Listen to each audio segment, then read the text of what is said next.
এক গ্রামে এক লোক ছিল। সে সবসময় মিথ্যা বলতো। কেউ তাকে বিশ্বাস করত না। একদিন সত্যিই তার ঘরে আগুন লাগলো। সে সত্য বলে চিৎকার করতে লাগলো, কিন্তু কেউ তাকে সাহায্য করতে আসলো না। গ্রামের মানুষ ভাবলো সে আবার মজা করে মিথ্যা বলছে। আগুনে তার অনেক ক্ষতি হলো। তার ঘরবাড়ি পুড়ে গেল।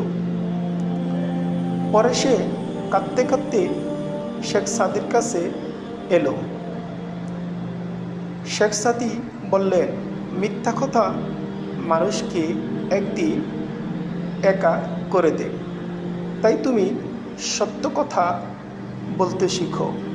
সদা সর্বদা সত্য কথা বলো। সত্য কথা বিশ্বাস আনে।